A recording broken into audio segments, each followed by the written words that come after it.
Aujourd'hui, vous allez comprendre comment devenir un homme profondément séduisant. Promis, je ne vais pas vous embêter avec des poncifs, avec des conseils revisités maintes et maintes fois sur Internet. Vous savez, du fais ci, fais ça, en voilà, avec au final cette impression de devoir remplir 50 000 conditions, devenir un expert en séduction, jouer un rôle pour plaire aux femmes. Non. Vous allez entendre dans cette vidéo des choses vraiment dont aucun autre coach ne parle. Premier conseil pour devenir naturellement séduisant, il faut être un homme indomptable. Ça commence fort, hein. Devenir un homme indomptable, ça veut dire quoi ça? Si on s'intéresse de près à ce que les femmes aiment lire, aux films qu'elles regardent, on pense par exemple immédiatement, vous savez, à 50 nuances de gris, roman best-seller où une femme aux allures normales fait la rencontre d'un homme ténébreux, puissant, complexe, qu'elle va arriver au fil du temps à faire plier un petit peu, à domestiquer, façon de parler. Autre exemple que tout le monde connaît, La Belle et la Bête. Conte dans lequel Belle, le personnage principal, arrive à dompter la nature animale de la bête, elle parvient à l'adoucir, à l'apprivoiser un petit peu pour le transformer en prince. Et vous savez, vous arriverez un peu aux mêmes conclusions en lisant les études sur les fantasmes féminins. Vous savez, j'ai toutes les semaines des clients complètement déboussolés qui me disent « Moi, Quentin, je comprends pas. J'ai plein de copines féministes, des amis qui vont vers des hommes qui sont plus ou moins à l'inverse de ce qu'elles disent vouloir. » Et c'est vrai que si vous tendez un micro aux femmes dans la rue, logiquement, elles vont un peu vous dire ce que vous voulez entendre. Elles vont vous dire qu'elles veulent un garçon gentil, attentionné, doux, etc. Pour finir, finalement, au bras d'un homme qui, alors attention, hein, n'est pas nécessairement un salaud ou un bad boy, mais qui peut avoir un côté gentil, sympathique, poli, mais aussi avec un caractère trempé, pas toujours très docile, quelqu'un qui arrive à montrer les angles saillants de sa personnalité. Parce que ça éveille la curiosité des femmes, ça les pousse à vouloir mieux comprendre cet homme qui semble difficile à influencer, à cerner. D'accord? Alors attention, je suis pas en train de vous dire que être indomptable, ça veut dire qu'il faut devenir un casse-cou, vous faire des tatouages sur le visage et faire des rodéos urbains dans la rue. Je vous dis pas non plus de faire le mec inaccessible alors que vous ne l'êtes pas. C'est pas ça, d'accord? Non. Et force est de constater quand même que beaucoup d'hommes modernes, aujourd'hui, ont complètement éteint cette part animale que je suis en train de décrire, ils l'ont enfouie, elle ne s'exprime plus pour plein de raisons, et on se retrouve avec des hommes, alors certes complètement inoffensifs, ça c'est vrai, mais qui n'ont jamais pris de vrais risques dans la vie, physique, financier, peu importe, qui ne prennent même pas le risque, vous savez, d'aborder une femme. D'accord? Et j'ai lu un livre dernièrement où justement un auteur parlait de ce phénomène, et il expliquait qu'il fallait... il donnait ce conseil aux hommes, il disait « Soyez dangereux, mais pas un danger pour les autres. Soyez dangereux, mais pas un danger pour les autres. » Ça revient à dire qu'on n'est pas un danger pour les autres. C'est-à-dire que les femmes, c'est vrai aussi, veulent se sentir en sécurité avec nous, mais qu'on a, comment dire, cette capacité à l'être si nécessaire. C'est-à-dire qu'on contrôle l'animalité, elle est là, mais on contrôle la bête qui sommeille en nous. Et si vous ne travaillez pas, vous, sur cette aversion au risque, cette tendance, vous savez, à toujours aller au plus simple, à éviter les conflits, à ne jamais trop sortir des sentiers battus, les femmes, certes, vous verront comme un mec sympa, ok, sur le papier, il a tout pour plaire, il coche les cases, il est inoffensif, mais voilà, il me fait pas vibrer. Il y a pas l'étincelle. Et ça, vous savez, c'est devenu presque une inside joke, une blague entre moi et ma compagne, où on en rigole souvent, et je lui dis souvent, chérie, tu n'y arriveras pas. Tu n'arriveras pas à domestiquer ces parts de moi qui veulent être libres, qui veulent être sauvages, ça la fait rire. Et je pense que de savoir qu'elle n'aura jamais complètement le contrôle sur moi, ça aide justement à maintenir la flamme, à rester sexy à ses yeux, à garder chez elle un bon niveau d'intérêt malgré les années qui passent. À l'inverse, quand une femme y arrive, votre petite amie, votre date, dès qu'elle comprend qu'elle peut avoir le contrôle sur vous, avec ses émotions, peu importe, qu'il n'y a plus de répondant, c'est fini.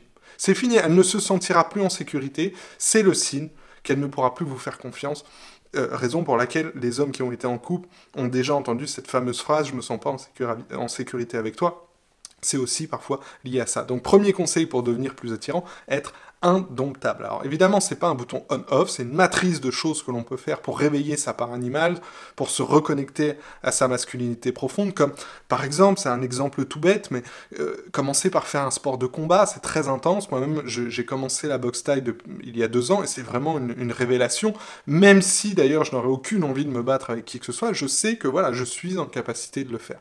Donc ça, messieurs, ça fait partie du processus quand on est un homme et qu'on veut réussir sa vie amoureuse, il faut apprendre à dompter sa nature profonde, qui est force, qui est aventure, qui est courage. Donc ça, c'est le premier conseil. Deuxième conseil, développer plus d'autonomie émotionnelle. Ça, c'est un peu dans le prolongement, vous savez, du premier point, et ça fait écho, alors pour ceux qui s'intéressent à la psychologie, aux traumas d'attachement, qui viennent souvent de l'enfance, mais je constate que beaucoup d'hommes, j'étais pareil, hein, prennent trop personnellement les émotions des femmes, les émotions de leurs petits amis.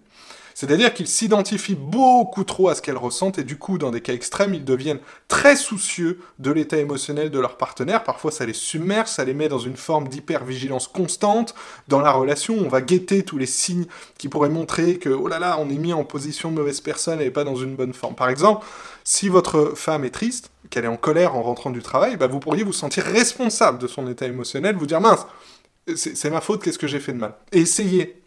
C'est ça probablement le pire, même si vous ne vous sentez pas complètement responsable, essayez de chercher à changer cet état émotionnel. Parce qu'encore une fois, ça vous met trop mal à l'aise, vous prenez tout personnellement parce que vous pensez qu'un homme aussi doit faire ça.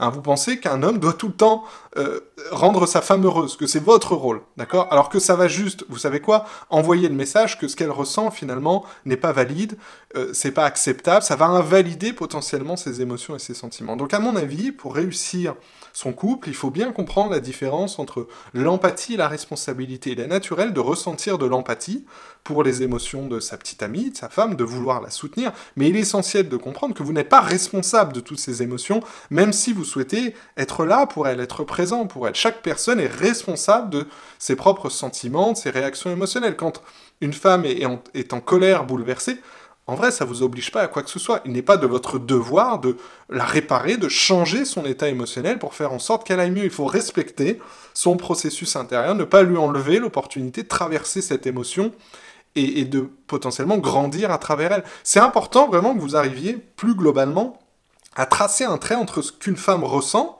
notamment une femme qui vous plaît, et ce que vous êtes, ne pas y voir un lien avec votre valeur en tant qu'homme, en tant que mari, avec votre niveau d'estime de soi, ne pas changer surtout la personne que vous êtes, simplement parce qu'elle ressent des émotions fortes. Et même si, au pire, vous savez quoi, c'est un peu de votre faute, même si vous êtes impliqué dans un événement, dans une discussion qui déclenche ces émotions, vous avez fait une bêtise, vous avez dit quelque... Il est important de comprendre que ces réactions ne signifient pas que vous soyez une mauvaise personne ou un mauvais petit ami. Même si, bien sûr, il faut faire preuve d'intelligence émotionnelle, il faut être capable de s'excuser, être capable de reconnaître quand on a fait une bêtise. On peut aussi offrir un espace pour qu'elle s'exprime. Et c'est ça, en fait, c'est offrir cet espace émotionnellement sûr. C'est souvent plus efficace que de chercher, voilà, à corriger son émotion. Pourquoi je vous parle de ça? Parce que l'autonomie émotionnelle, c'est quelque chose de très attirant. Et personne n'en parle, mais c'est très attirant. Restez calme, restez centré face aux émotions d'une femme, ou de quiconque d'ailleurs.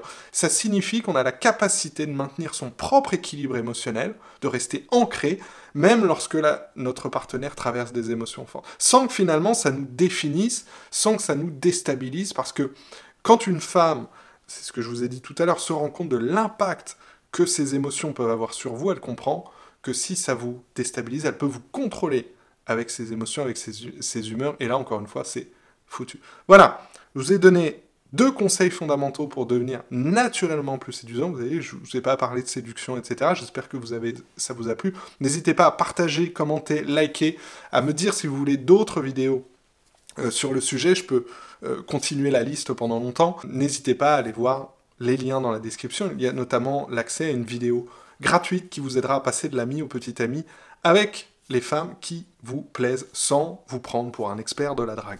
Ciao.